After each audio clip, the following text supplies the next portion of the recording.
Това е моята улица. Тук израснах. Като всяко дете живяло преди изобретяването на смартфона.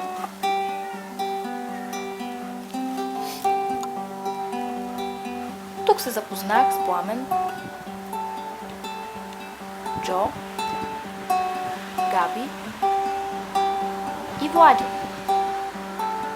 А това съм аз.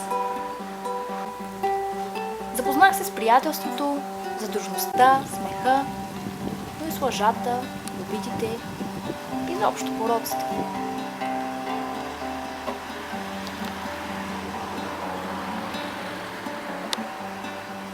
Тук се научих да карам колело.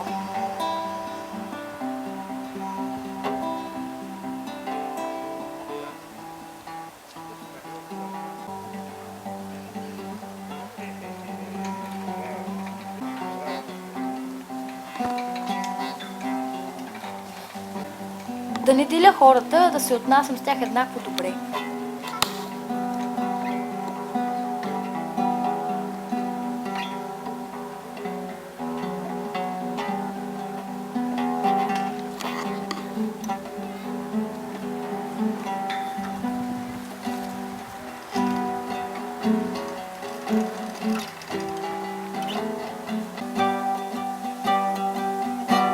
Да бия на карти, дори и понякога с помощта на измама.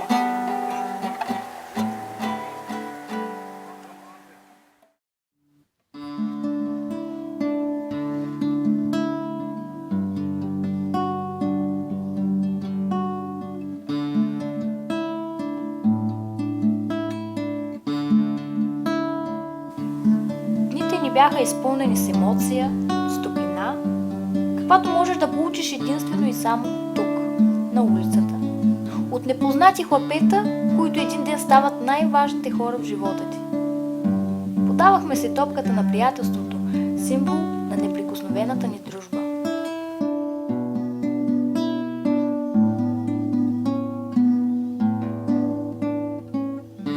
Намерих любовта тук, навън, където е безгранична, колкото детско въображение и вездесъща, колкото пламък на връзни очи.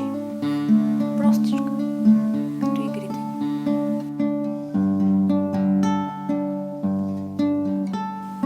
Тук разговаряхме и обменяхме ценни идеи и мисли. Бяхме малки философи, склонни да разбият всяка енигма на пух и прах. Знаете ли, че дървото пада по-далеч от крушата? Бяхме и пакостници, които не пропускаха да направят номер на някой съсед.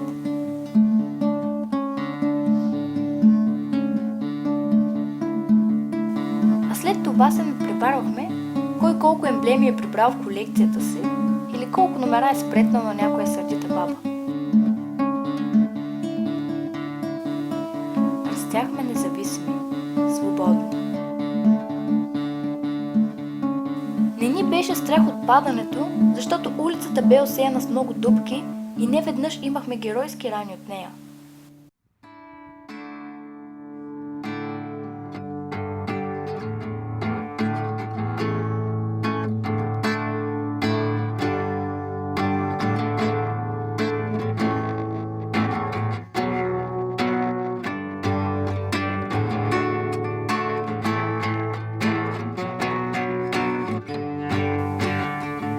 Правим избора дали една игра ни е достатъчно да научим урока си.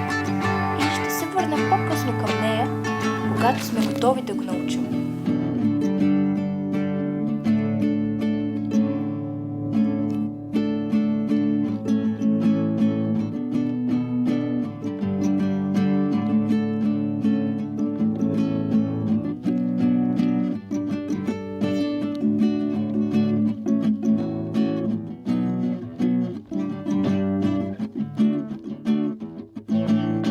Уроците на улицата ни гонеха. Падахме, но след това ставахме и се оттърсвахме. И в това няма нищо лошо. Напротив, красиво е.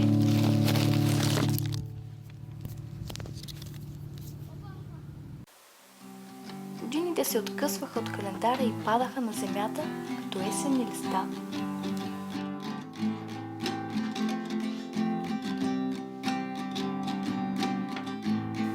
Но истинското приятелство не се страхува от паузите.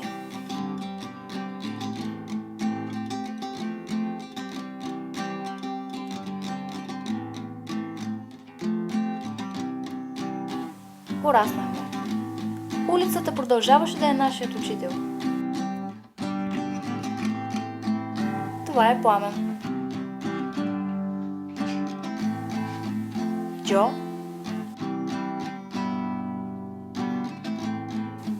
Габи.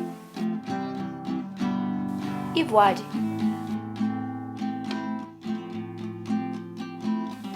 Ето ме и мен. А това е Борко. Нашият нов приятел, с който ни събра улицата.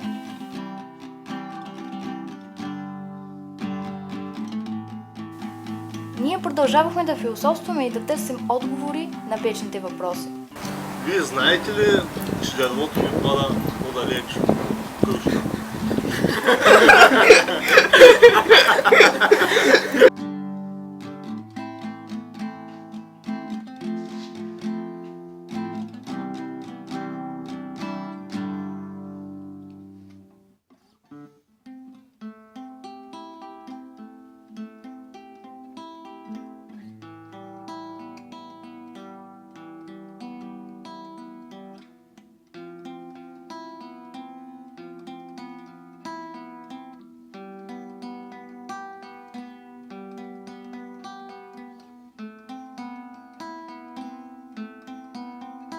Нашата улица имаше кръстопът и всеки трябваше да тръгне сам по своята пресечка, да дерцае, да споделя поуките от игрите с други деца, да пробива дупки в морето.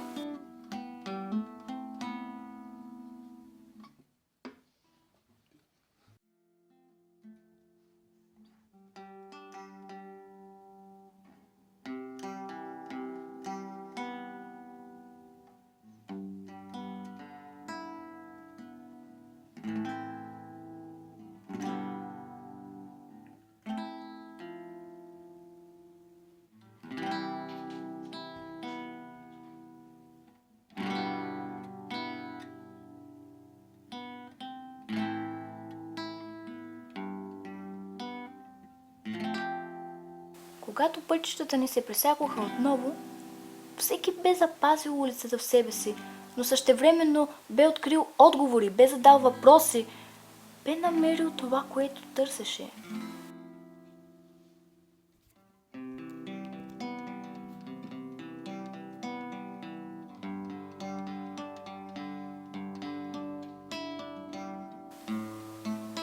Някои деца искат да станат велики музиканти.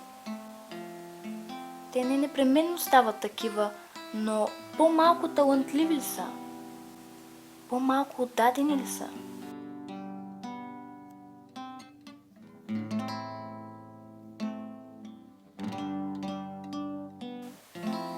Други са виртуози с четката и остават такива до сетния си дъх, дори никога да не са продали една картина.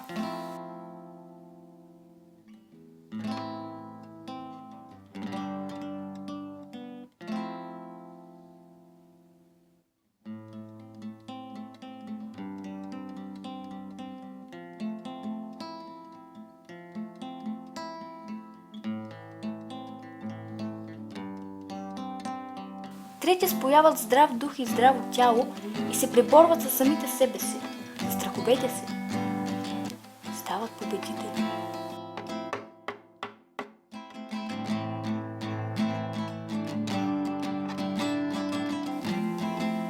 Четвърти се отдават на словото. Поповават се на силата му, предават уроците. Джо наистина доказа, че понякога дървото не пада по-далеч от крушата. А някой поема по друг път. За някой прибързан, дори неправилен, но може ли някой да каже наистина кой път е най-добрият, най-успешният, след като той ни води към щастието, към това, което най-искрено искаме? Не винаги това е изкуството или парите, понякога е семейството.